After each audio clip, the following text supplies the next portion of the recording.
Okay, good afternoon, everybody, and welcome to our webinar.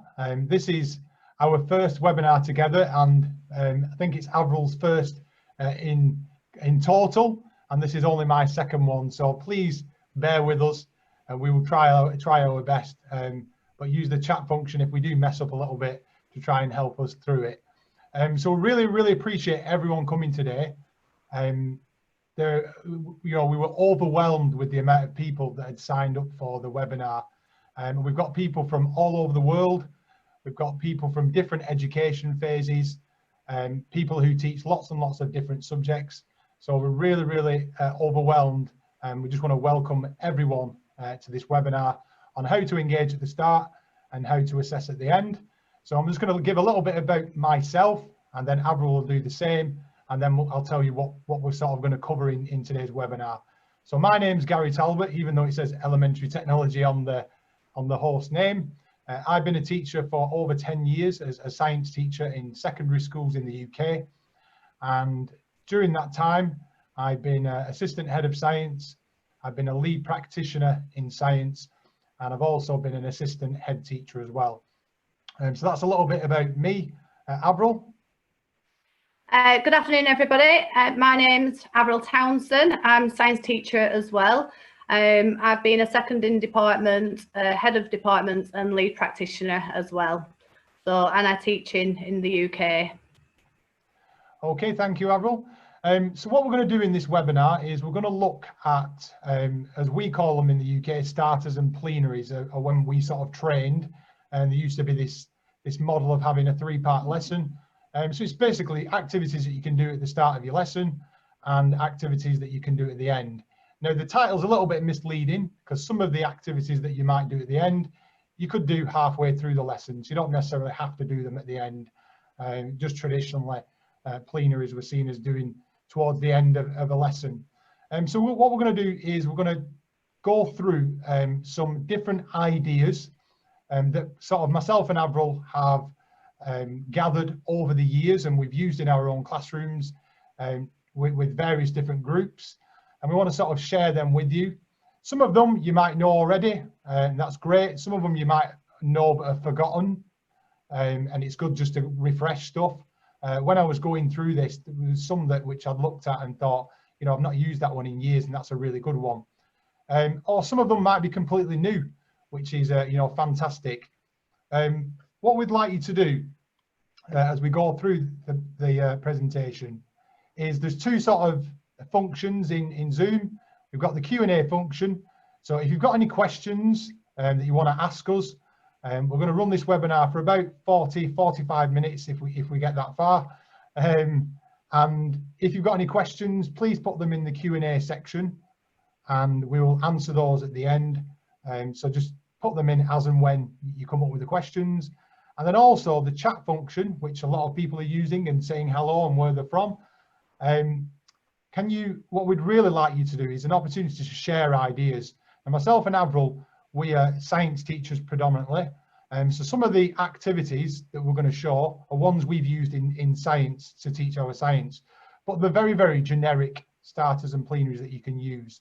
So as we go through them, if you've used that idea, or you can think of a way that you could use it in your education setting or in your subject, then please share that in the chat with everybody else. So for example, if you're an MFL teacher, you teach French, you might see one of those activities and think, I could use it in this way.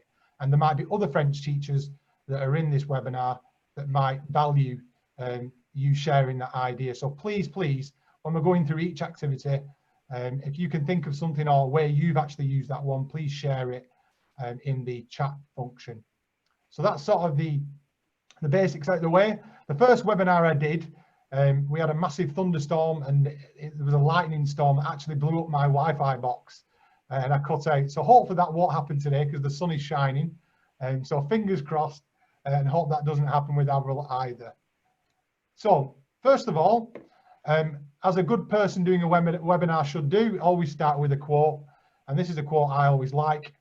And it's to do with us as being educators, us being teachers, sort of bring the reason why we do teaching or we do education is to see that the smile on a child's face when they've learned something new. Just that excitement and that, you know, knowing that they're happy and something's clicked in the back of the mind. So I think it's a good quote to start off with. The reason why we're all here is to make the lives of young people better and try and make teaching as interesting as fun as possible as well.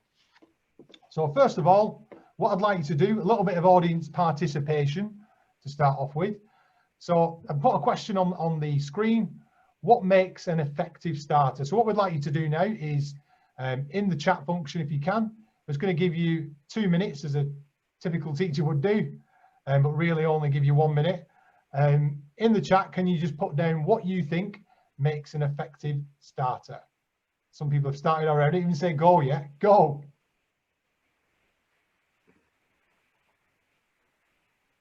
Thank you, everyone. We've got loads of different ones coming in. Oh my God, it's going so fast I can't even read them.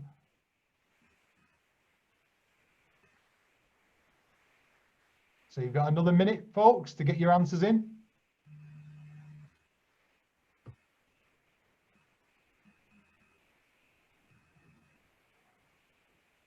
"30 seconds.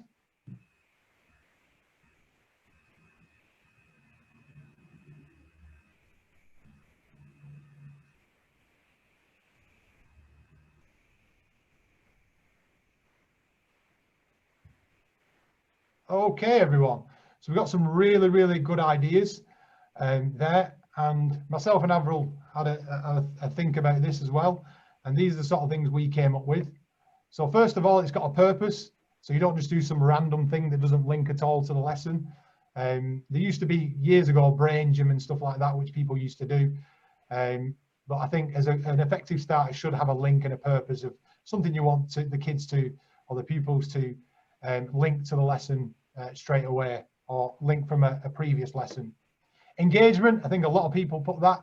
So getting them hooked into what you're doing. We've all had those lessons where it's Monday morning or Friday afternoon and the kids are really tired, and it's just getting them excited and engaged into what you're teaching. Establish pace. So it's always good. I think a lot of people put that really quick way to get kids engaged into what you're doing in the lesson, and it sort of sets the pace for the rest of the lesson, making sure it's a quick, fast-paced activity. Provide challenge. So you might want to make sure that you've got some challenge in there to stretch and challenge pupils' thinking. Assess prior learning. So sometimes we do a starter to assess prior learning. That can sometimes be retrieval, which is the buzzword at the moment, retrieval practice. And then finally, to make them think about what we're doing today. So to get their minds racing and thinking about stuff. Okay, Avril, over to you. Hi, so we gave the link to a Kahoot in the chat function. So I've used Kahoots a lot, particularly at the start or at the end of lessons. It's really easy to use, it's easy to set up. The pupils really enjoy them. Quite often they will ask, oh, can we please do a Kahoot in lesson?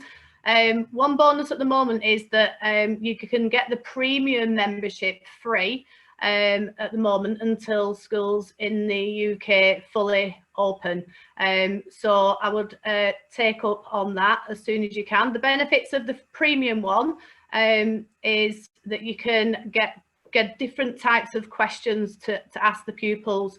So you can do quiz, true or false, open-ended, puzzle one. So you've got a lot more variety to your questions that you can ask. So it's a lot better than the free version, but the free one works just as well. The only downside is that you do need to have, pupils need to have devices, phones or iPads or laptops, and they need to be connected up to the internet, so it might conflict with some mobile phone policies within schools. But quite often, if you've got those devices available, it's definitely a really good one that gets the pupils engaged, and you can assess where they're at and test the progress throughout the lesson. Okay, so what we're going to start off with, we wanted to do that one. That's a bit of both, as a starter and a plenary. So we sort of put them into 3 sections. Ones which were lend themselves more to being start of a lesson. Ones which were more towards the end, or a plenary, a mini plenary throughout the lesson, and then ones which are a bit of both. So we put that one first just because we started with it and you guys. So it's going to be quite interesting to read some of your answers. I based those questions on GCSE subjects, so it'd be quite interesting to see what you think. So the first one, people have probably used this a lot over the teaching, or you might not have, but using a photo starter. So as soon as the kids come in the room, you'll have an interesting, intriguing photo on the whiteboard. If you've got a visualizer in your room, you might want to put a real life photograph. Sometimes it's a little bit more engaging if you've got an actual old real photograph as opposed to just one you've got off the internet. So you might have that under your visualizer on your screen as well. And then give them time to think about it, ponder it. You might have some questions underneath it for them to think about whilst they're coming in. And you can then do the register while they're thinking about those questions or writing down those questions. And then once you've done the register, ask them what's happening, or have they got any questions about the image that you're showing, or maybe even how does that link to today's lesson, you might ask them. And one of the things I've used, you might have seen this set of photos before. Quite a lot of training sessions and stuff that I've been to in the past show this particular set of photos, and I use it in science when I'm talking about moments and levers and how things are balanced in physics. So the first picture is a car's gone into the harbour, and a recovery truck comes and picks it up, and then what happens is the recovery truck ends up falling in the water as well. And then I'll show the next, along comes a bigger recovery truck, and that's trying to pick out the car and the other recovery truck from the harbour, and then finally that goes in as well. So I have those pictures displayed on the board, and I'll ask the pupils, you know, how does this link to today's lesson, do you think? What do you think we're learning about what's happened in the story? Or sometimes I might put just the 3 pictures on, and I'll leave the 4th one off and say what happens next. So it's a really good way to just get them thinking about what they're learning about and how it relates especially to real life. Avril? Okay, so this one I've used a lot in my teaching over the years. It's an easy one, doesn't require a lot of planning, but basically what you can do is just put the answer up on the board, and then the pupils devise the question. So for example, you could use a keyword for that lesson, or a process, or you know, in maths it could be a number, and the pupils have to come up with the correct equation for it. And you can get the pupils to, it can be differentiated, so you can give clues out, or you can make it a little bit more challenging. So if some students finish the activity, so they write one question, you can get them to write more than one. And then it causes a really good discussion at the start of the lesson. It addresses misconceptions. You get pupils to share their questions and share the reasoning for devising that question up. So a little bit of interaction on this one. So if I give you the answer, Rubik's Cube, just put in the chat now a question where Rubik's Cube would be the answer, just to see what responses we get for that.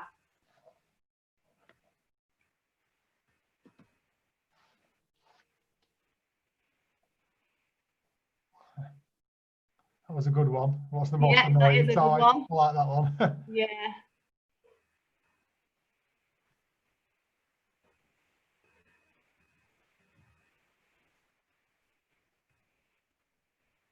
Yeah, so there's some really good, interesting ones there. I'll give you another 10 seconds to get your answers in. Science one there, what forces are used?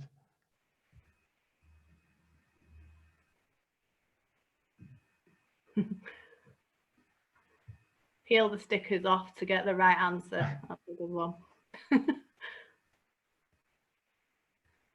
Right, okay, so with that as well, you can, obviously there's lots of different questions that could be right, and it just gets the pupils thinking in not a usual way. So when I've done this previously, they quite often have to think hard at the first time they do this, but then the more you do it in lessons, they do get better and quicker at it with that reverse thinking skills. So the question that I had in mind when I was coming up with that was, what is one of the most top selling toys ever? So, and it is the Rubik's Cube. So you can obviously pick any keyword or whatever relates to your subject. Okay, the next one is something which is been shared on Twitter. I saw a couple of years ago, and it's emoji objectives. So as adults, sometimes we struggle to work out emojis, but young people, because they're on the phones all the time, they use a lot more emojis than I do. I look at some of the emojis sometimes and think, you know, what is that? What is that showing? I probably have a select of about 5 emojis that I use all the time. So one of the things you can do is have your objectives that you're going to use in that lesson as an emoji or a set of emojis. So you might have words that are missed out and there's an emoji in there, or you can just have, like the picture there, you can have one the total topic of what we're learning about today, of a range of different emojis. So just looking at that one, can anyone figure out what the lesson was about?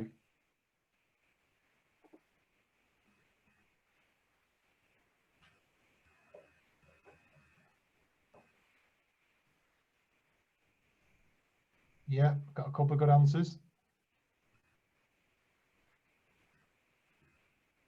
So again, it just gets the kids thinking about what topic could it be about. Is it about the weather? Is it about global warming, which some people said, and climate change? Is it about the different seasons? Because you've got the earth and the different types of weather, and you've got the sunrise. Is it about you know, how the earth spins?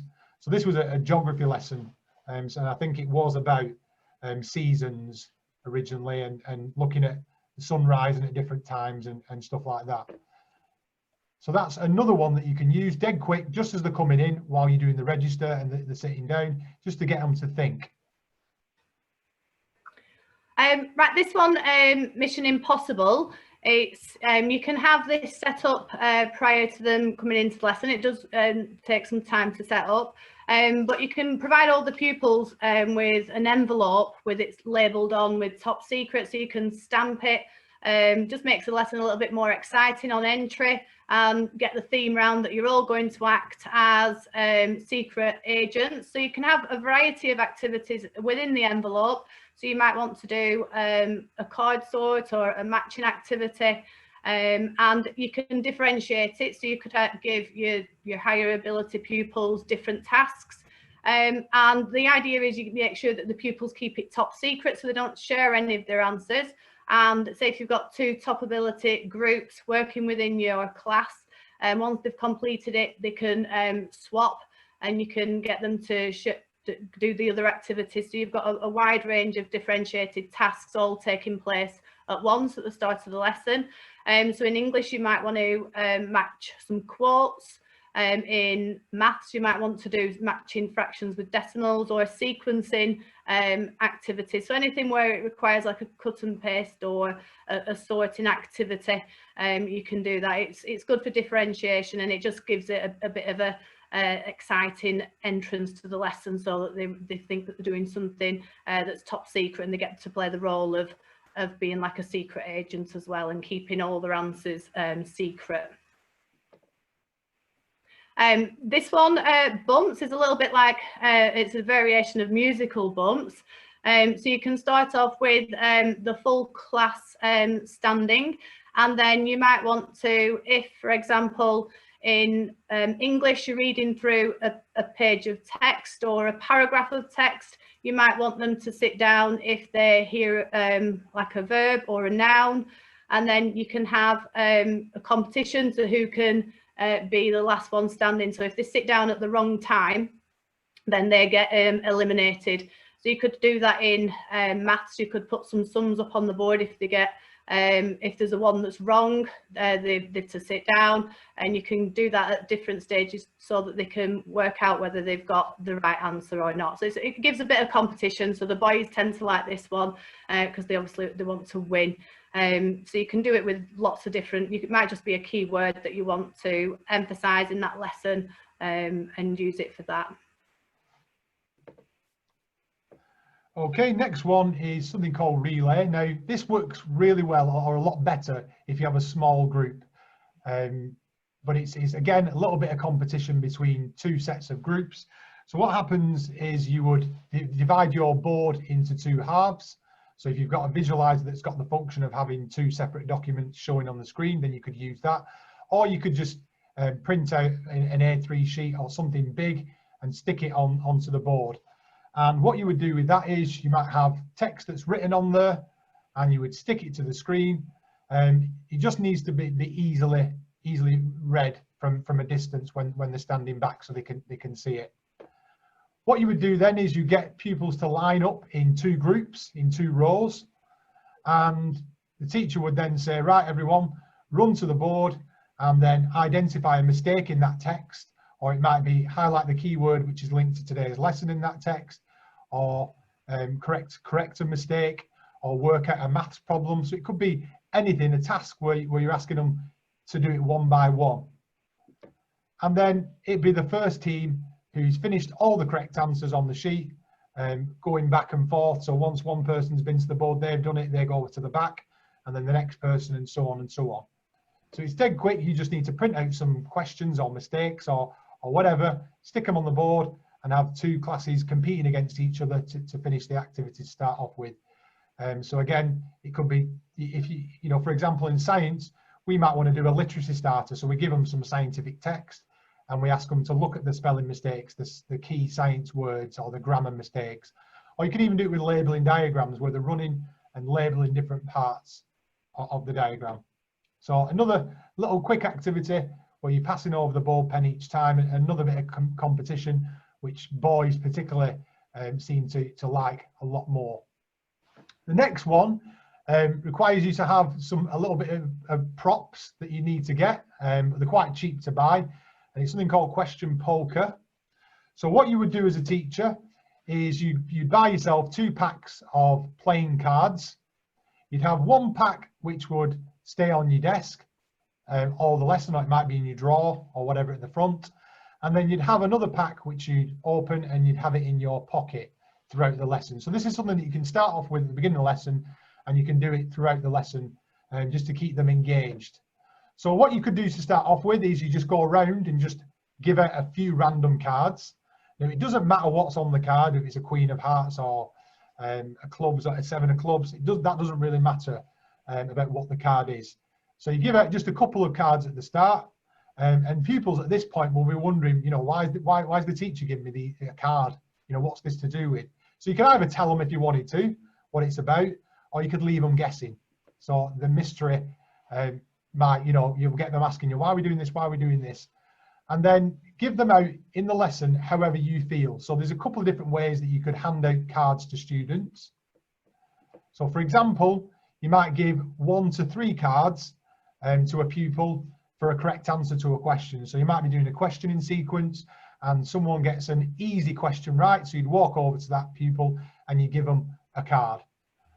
Or it might be a really difficult question that they've answered and they've explained it really well. You might decide that deserves 2 or 3 cards, so you go over and give them cards. You might want to do it for giving 2 cards out if someone's asked a good question in the lesson. So you're sort of promoting them to ask questions and to answer questions. And again, you can tell them what you're doing, or you can just let them guess and figure out, you know, what the pattern is. Or you could do something for cards for answering someone else's questions. So it's up to you how many cards you give out. You might just give out 1 for certain activities. And then at the end of the lesson, what you could do then is you could pick out a random card from the deck which you have at the front of the room, and then that person who's got that card matches it, they could be a winner. So you might give them achievement points or some sweets, or however you reward your pupils in your school. So it's a nice little way to start the lesson, end the lesson, and have something which goes throughout, adds that little bit of excitement, you know, of kids. I mean, you could do it with different things. You could do it with poker chips if you wanted to as well, and give different values of chips to different questions as well. So you can mix it up and use different things. Diamonds are forever. They are all I need. Please me. So hopefully you could hear that Diamonds Are Forever song just playing in the background there. So one strategy I've used in the past and recently online lessons as well, if the pupils are entering into the classroom, you can have a connect song that links to that lesson. So I've used the Diamonds Are Forever James Bond theme tune for when I've been teaching chemistry about diamonds, and there's 4 carbon bonds within that. So the pupils have the song playing at the start, and they have to try and make the connection between the title and the objectives and the song. If they don't get it at the beginning, you can replay it at the end to see if they can get the connection at the end of the lesson as well. So there's quite a lot of songs you can you might be able to think of that link to yours. So another one I've done is Opposites Attract by Paula Abdul. I think that's in the 80s, that song, but that's a good one for the ionic bonding in chemistry as well. So you can have it a really small connection, or it might be more of an obvious one, but if it's an up-to-date song, the pupils like that, and it gets them excited about coming into the lesson. Somebody said it's 89. I'm not sure on the year for the Paula Abdul one. A connect joke as well, so you could have just a little meme with the joke on the board while they're completing the do now, and as a bit of an extra challenge, you might get them to explain why the joke is funny. If they understand the science or the knowledge behind it, they should be able to explain why the joke is funny. So that's just another quick one to help with engagement. And concept cartoons, there's quite a lot of these available on the internet. So you can just search for these and it gets the pupils discussing. You can get them to discuss it in pairs, or you could discuss it as a class, and it just addresses some of the misconceptions that pupils might have, or you might want to deepen their understanding and get the discussion going and see if you can help the pupils understand and check what they've learned as well. Okay, so those were all mainly starters that we did. So we're going to move on to the section that's mainly plenaries now. So in the chats, like you did for the starters, if you could pop in the chat for me what you think an effective plenary would be like. One that ends before the bell. I like that one. Yeah. I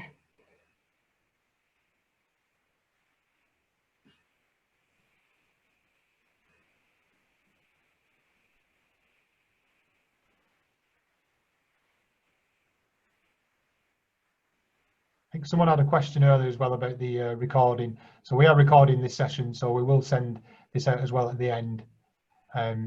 Yeah, we'll also be, somebody's asked about resources. We're going to email those out as well, aren't we? Yeah.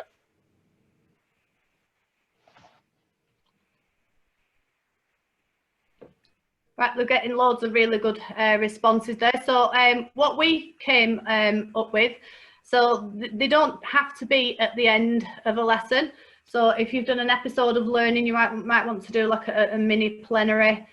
Some schools call them different things now as well, same with the starters. But it tends to pull together and draw together the learning that's taken place within that episode of learning or within that lesson, to consolidate or to extend, to check what's been learned and how it has been learned as well. So so everybody's been putting those sort of responses in the chat. And it also helps you to determine the next steps in learning, so helps you planning for the next lesson if there's any misconceptions that might need to be addressed from the feedback that the pupils got. Okay, so one of the things you might have seen or you might have used yourself are exit tickets. They're quite common. There's lots of different variations of the exit ticket. So you can have an emoji one, these Snapchat ones, I think there's Instagram ones. So anything that links with pupils' lives, you know, it engages them to fill it in more than anything. Some of them kind of don't always ask the questions that you want to. So like the first one, I chose this emoji. Sometimes I like to have more structured questions on mine, like the bottom one here. What have you learned? What do I need more help with?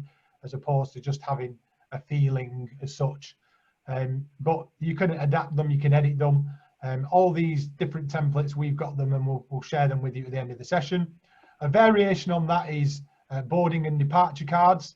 So it's nice when they come into the classroom, you can put your school logo in the top here and call it whatever, something air or airwaves or whatever. And you hand those out at the start when they're boarding the classroom, and then you do the same for departure, which asks slightly different questions. One of the things that I think is good when you do these, especially the boarding ones, is to actually, when they've done them, when you give them 5 minutes, is to just pick on certain pupils and say, right, come on, tell me, what did you put for that box? Because then it kind of encourages them to actually do it, as opposed to just sitting there and pretending they're doing it. So I think it's good to just pick on certain pupils and ask them what they've filled in the boxes. Now, if you use Microsoft Forms or you use Google Forms, there is an exit ticket already created.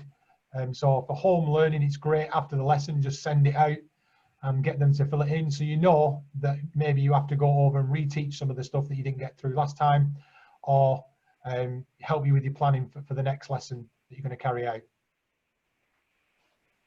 So some schools have their own policy of having exit tickets, or there's loads of variations of them. So there's just a few more I'm going to talk you through. So there's 351. So you can see what you do with that. So 3 sentences to summarise today's work. Then they've to condense that down and reduce it to 5 keywords that summarise the lesson, and then down to 1 word. So that's another way of doing that. I like this one as well. Give me 5. So you give them all the template with a hand on, and on each finger you can write a keyword that links to the lesson. On the thumb, a question that they might have in relation to the lesson, and then on the palm of the hand they can write something that they've learnt in that lesson that links all the keywords that they've put on the fingers. So that's a nice one that I like to use as well. Also with that one, you can just get them to draw in the hand as well. If instead of printing a sheet out, you can just get them to draw in their own hand and do that. Yeah. And the learning triangle, again, it's similar to the exit tickets. So at the bottom, 3 things that the pupils learned, 2 things they found interesting, and 1 thing that they would like to find out more about. The plenary placemat, so you can prepare these and use these across the department. This is an example of an RE one. So if there's particular questions when you're doing a particular type of activity, you can reuse them and laminate them, and then they're there ready for you to use whenever you want to for any lesson. So they're reusable, they can get them out, and then they can discuss it in pairs and write down responses in their exercise books as well. So those are quite nice. Once you've prepared them, they're reusable. This blob tree one, I think it was designed initially by a psychologist to assess pupils' feelings. But you can also do it to assess the pupils in terms of where they feel they are in relation to the lesson. So if you've done a really challenging lesson and they've not really grasped the concept, they might circle themselves like the guy hanging off at the bottom there.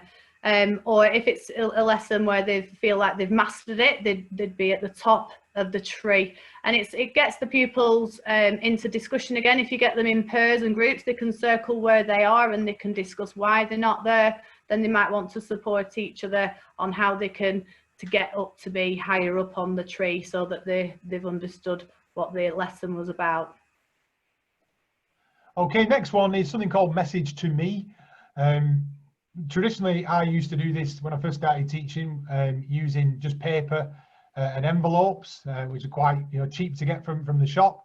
So at the end of a lesson, you would get the pupil to write a letter, or in modern times, you could get an email if they've got devices to themselves about what they've learned in that lesson. And then they can add diagrams to that, and you ask them at the end to put the letter which they've just written into the envelope. So this could be linked to as well with English skills in terms of how to write a letter. And then if it's a letter, you put it in the envelope, and you could ask the school administration team if they will post them home. I've done it a couple of times, but then sometimes I get shouted at because it costs too much money to send letters home. But it is a nice thing if they get a letter in 3 weeks' time with something which is quite a significant topic that you did, and you really want them to remember that stuff. They get that letter and they can read it to themselves at home.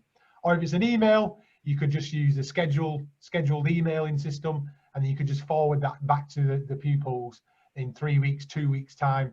So you're getting them, or you could do it on a scheduled basis where the emails them 3 days, 4 days. So it's just something nice that they get something to remind themselves about what they learned in that lesson. Okay, next one is PowerPoint games. So at the end of lessons, or after I've taught a concept, I like to use PowerPoint games. There's lots and lots of different ones out there from TV shows and game shows. And kids really get competitive with these different ones. So I'm just going to share with you a couple of ones that I use. What I do with them is I try to make sure that everyone's involved, because when you're doing plenaries and starters, you want to make sure that all the class are involved and not just one or two pupils. So I use mini whiteboards, or if you've got devices, you can use a polling system or something like that. You would ask a question at the end of the lesson or after a period of learning. Give them time to write their answers down and then hold them up all at the same time. And then choose one of the pupils who's got it correct, and that person will then take part in the game to see if they can win a prize, an achievement point, a sweet, or whatever you want to reward them with. And then I'm just going to show you an example of some of these. So this one, for example, is battleships. Can you see this, Mr. Avril? Yeah, that's on screen. So this one, you could do it with questions, or you could have keywords on here if you wanted to do a keyword one. And then obviously if they got it correct, they get to choose a square. If they get a blank, they don't get an achievement point or a sweet. If they get a battleship, then they get a prize for that one. So that's just a little battleships one. You've got another one, which is called sunken treasure.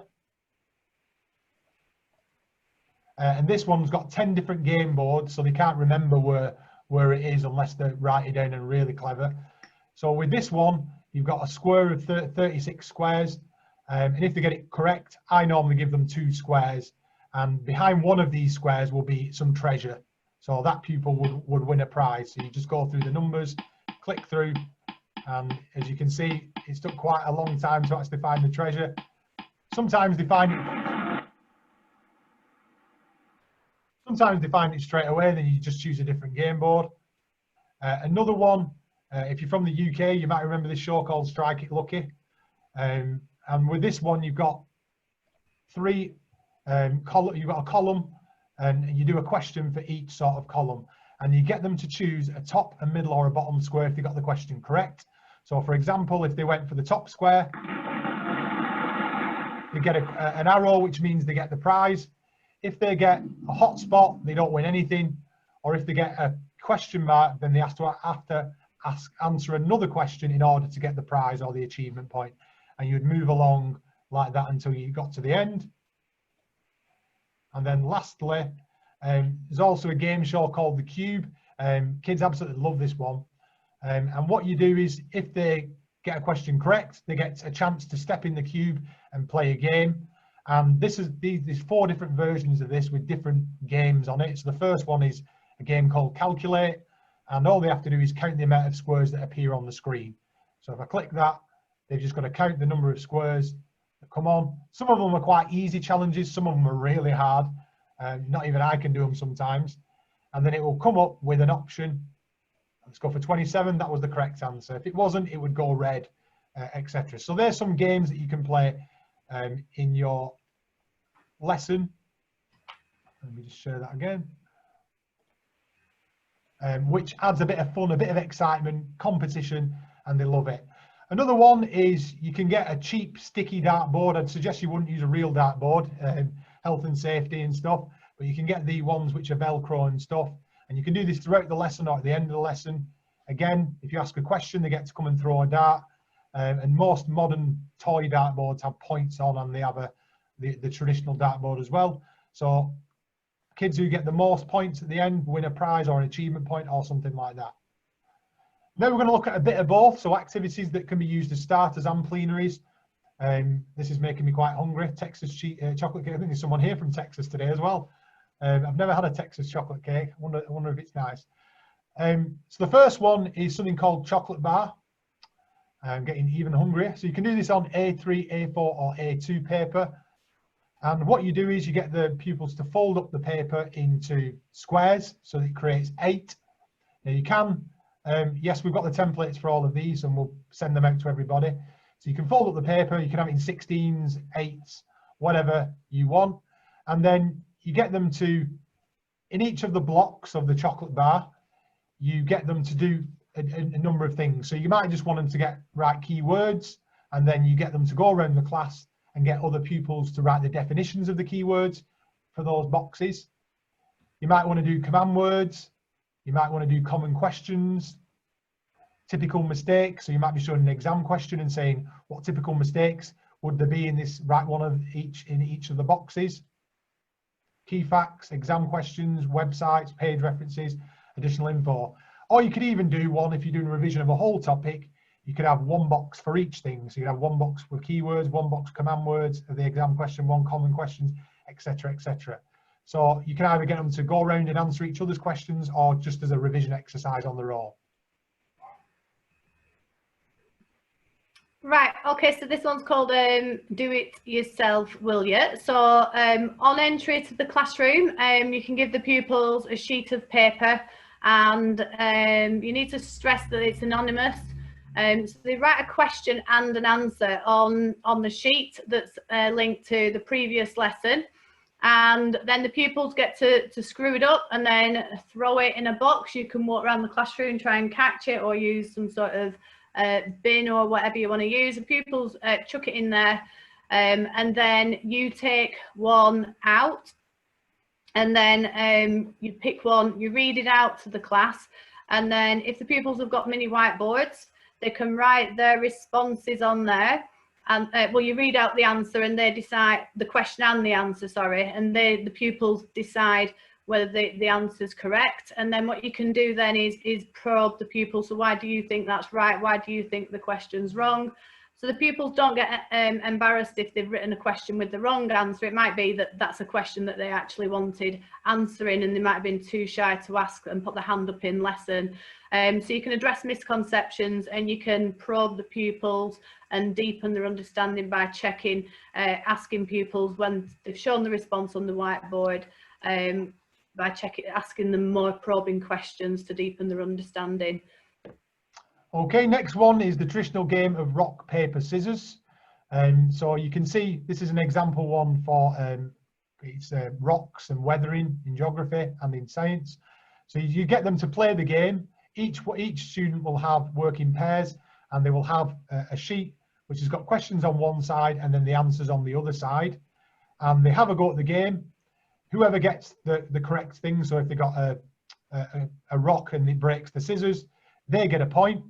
And then in order for the other pupil to get a point, they've got to answer one of the questions. So the partner who got it correct originally will ask their friend a question, and if they get it right, they get a point. So they're both equal. If they get it wrong, then they go on to the next game. If it's a draw, they just keep doing it until someone gets wins on the rock, paper, scissors.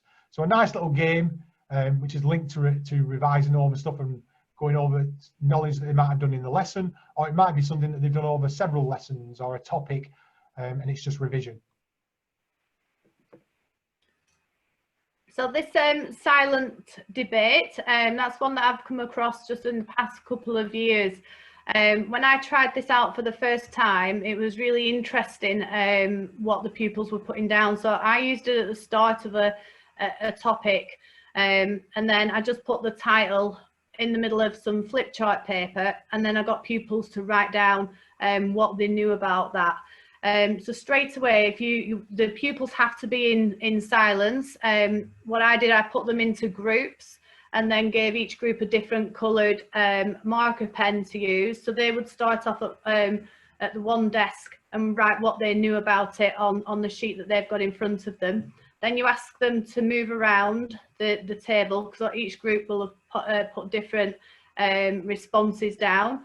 And then the pupils can read other pupils' responses. They might want to agree with some of the comments that people have put or disagree. Then they can say why, and they have to write everything down. So they do have to be in complete silence. But the pupils do actually quite get engaged, and they sort of write down things. Oh, well, I don't agree with this, and they write it on the flip chart paper. You can also do it on the desks if we've got white desks in our classroom, and like you can see on there.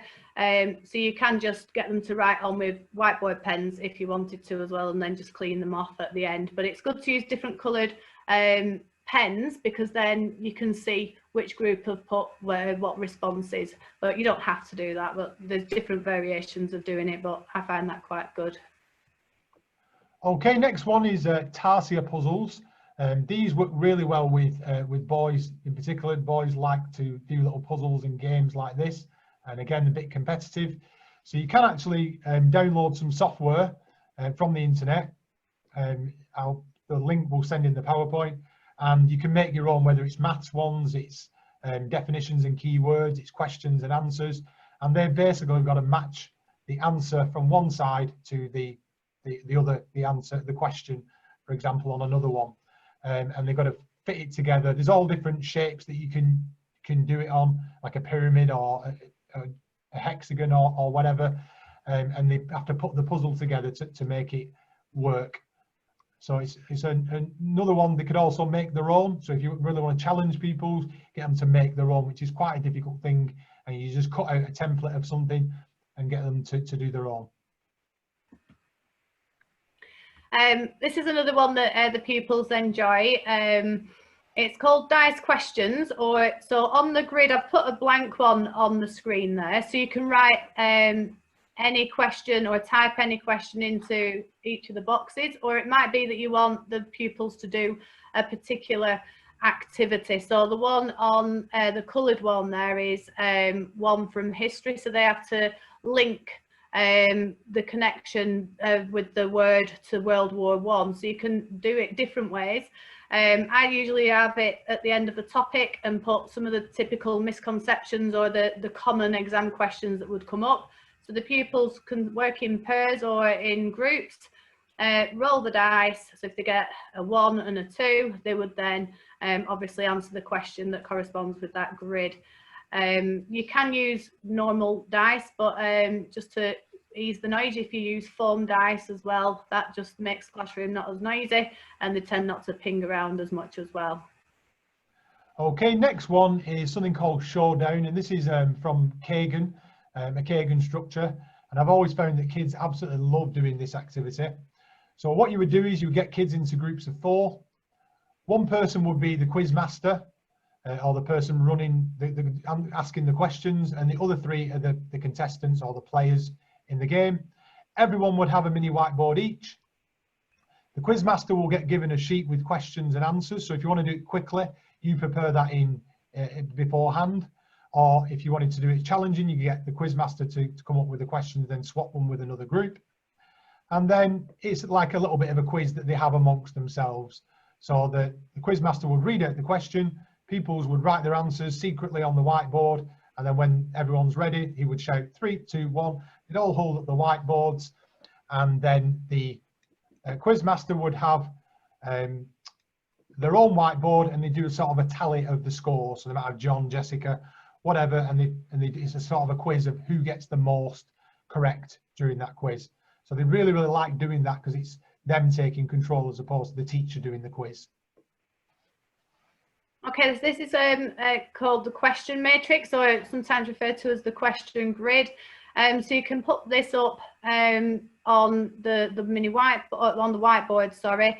There's different variations. So I've used it where I've put a picture in, and then you get the pupils to write questions using that question matrix. So if they're using like a how might, that's more of a challenging question to come up with, whereas if what is a bit more straightforward.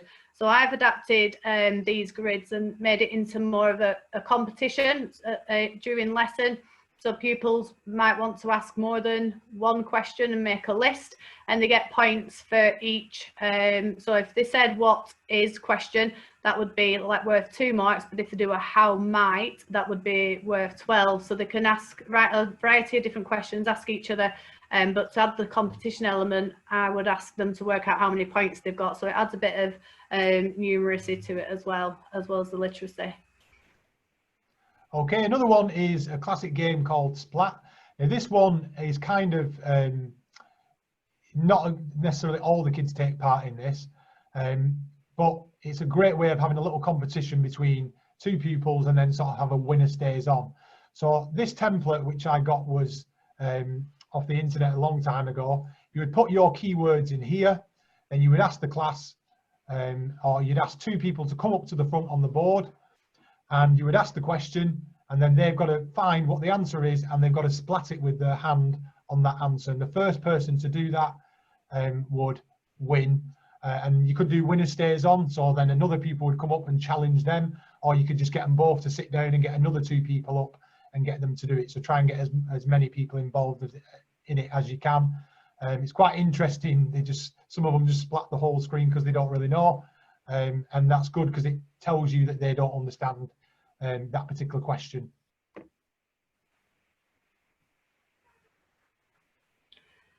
This is a real fun one as well. I'll send out some examples with questions on, but so you can make them up using that template with subject-specific questions. So the pupils roll the dice. If they land, like get a 4 on that example, they have to answer that question before they're able to move up the ladder, and then answer a question at the top as well. I've also used just a printout of a snakes and ladders grid like the one on the right hand side. They're laminated that, and you can reuse it. The pupils can make up a pack of questions on a particular topic, and then they can use their own questions and answers within the lesson. So it's a really good revision activity that to assess them at the end as well. So once you've made that, if you laminate it, you can reuse it and just add extra questions to it. So that's quite a good one to have and keep. Okay, I'm just conscious of the time, Avril, so I think we'll just do a couple more and then we'll skip towards the end bit. But like I say, we will send this out as a PowerPoint, and there are a few more towards the end of it that you might want to have a read through and use yourself as well, because there are a couple of other good ones. This one's called Around the Clock. So you give them a paper plate, works the best, or you get them to draw a clock face on the piece of paper. What you ask them to do then is to go around the class and make appointments with other students, other pupils. So for example, Katie and Brad would both say, right, we're going to make an appointment at 1 o'clock. Once they've got all the 12 appointments completed, then what they would do, the teacher would then give them a task or a question, and they would say, right, everyone, this question is number for 1 o'clock. So you'd have to go and find your partner at 1 o'clock, the appointment, and you would have to work together to work out that task or that question or whatever. And you do that 12 times, 12 different tasks, or you might even do it 3 or 4 times depending on how much time you've got in the lesson. And it's a great way of getting them to discuss ideas, but also assess the knowledge as well, because you can walk around and listen to what the sort of their answers they're giving, or you could just stop everyone and say, you know, what answer did you come up with? What answer did this group come up with, etc., etc. And last one, Avril. So you can, pupils are given 16 post-it notes, and they can write down information, might be keywords. They can do it from their own knowledge, or they could use textbook information or the internet if you've got access to laptops. You can then get the pupils to add their own definitions or extra information, or you could get them to swap with another group.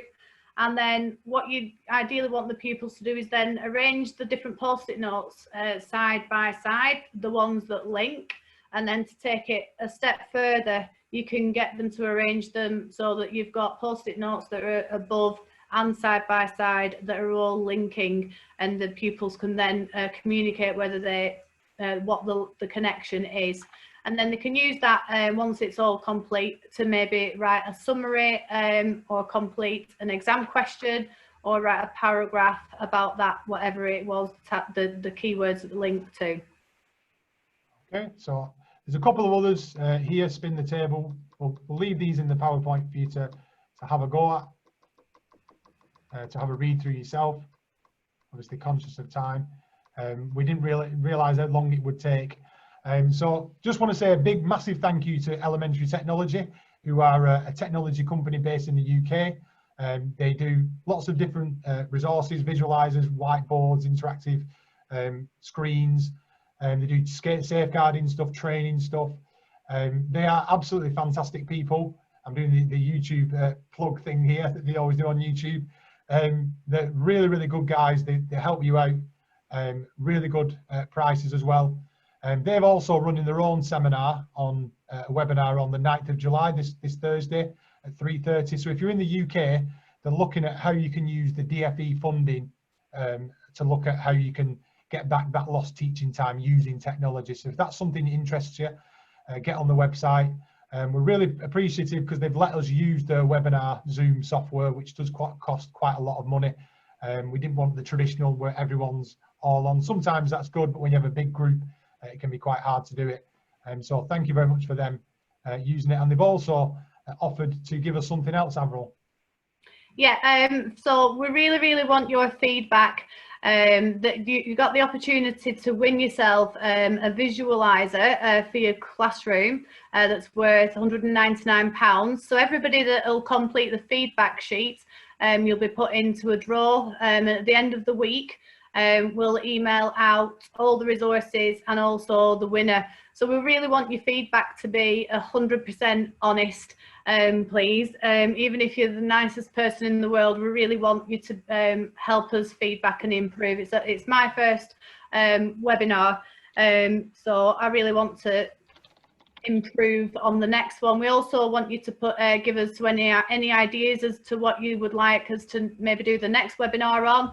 And the first question does ask you for your name, but you don't have to put your name. It will be completely anonymous. But we really would appreciate your honest feedback. There's quite a lot of questions on there that'll help us improve and just be able to assess how we've got on today. And we're also looking to do other webinars as well. So there's a question about if you want other topics, so we're happy to do other topics for free for people who are interested. This is the visualizer that Elementary Technology are going to give to one random person that we draw it from the feedback, and it's really good, especially at this time with remote learning and social distancing in classrooms. So please fill in the feedback, and thank you Elementary Technology for giving us that prize. We really appreciate that. Question and answer. Just we have a quick look at the question and answer. Yeah, activities are relevant to primary school. From there, hopefully some people have shared those. Thinking about why they're learning, what they're learning, you can refine this, I appreciate it. Okay, we'll speak to you at the end, Laurie. I'll send you an email. How do you overcome the phone ban with Kahoot? I think in some schools, you know, they're very strict on the phone ban. What I would do is you can actually set the Kahoots as homework. So what you just did then was one which they can do at home. So you don't always necessarily have to do it in the lesson. Sometimes it's a bit more competitive in lesson, but if you've got a phone ban in your school, then it's probably best to just set it as a homework activity. We will be sending the slides out afterwards. Yeah, you can use the free premium version now, and then later it'll drop down to the free version. But if you like it, and a lot of teachers in your school are using it, you know, it's not a massive amount for your school to buy if they've got the funds to do that. And I know that's quite hard. How much time should you spend on plenaries? It just depends really. It can be 5-10 minutes, sometimes 15. I wouldn't spend a massive amount of time on it, but it depends on really what activity you've done or how much learning you've done. It could just be a 5-minute thing after you've just learned a new concept in the middle of the lesson. Where do you get PowerPoint games? If you type in PowerPoint games teaching online, there's loads of different ones. There's Jeopardy and Wheel of Fortune and all sorts of different ones. We'll put those PowerPoints, the ones I've shown you today, linked to you, so you can use those if you want. Are you going to put the feedback link in the chat so people can Yeah, complete I think I've done it. I think I've done that. And I think I'll, yeah, feedback's on. I'll double check and put it in the feedback form. But originally on our sort of spiel about the webinar, we said if we got 100 people, we'd treat people to custard pie. So Avril quite sillily volunteered. It came up with the idea, just for a bit of fun at the end. We've been through a horrendous lockdown situation. So she said that if we got over 100, she'd get her daughters who have been fighting over who can do it, just to give her a splat in the face with a custard pie. So she wanted just one originally, but her daughters were fighting that much that she had to let both of them do it. So after you, Avril, do you want to get the girls ready to splat? They've just gone to get it. They're just coming in now. Just one sec. Okay, I'm just going to double check that the feedback thing is in the chat. I don't know why I volunteered to do this bit, Gary. You know, I'll put the feedback link in again in the chat. This way.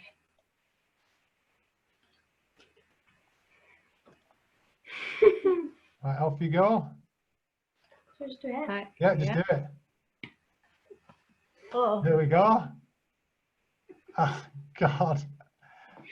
So thank you very much, everyone, for joining us. Time it's you, Gary. Yeah, next time I'm going to have to do something horrible. So thanks very much, everyone, for joining us. If you do want to get in touch with us for any more things, then just reply to the email that we send out with the video recording and all the resources and stuff like that. So thank you very much wherever you are in the world, and hopefully we'll see you again soon sometime. Thanks very much, everyone. Thank you. Thanks for joining, everybody.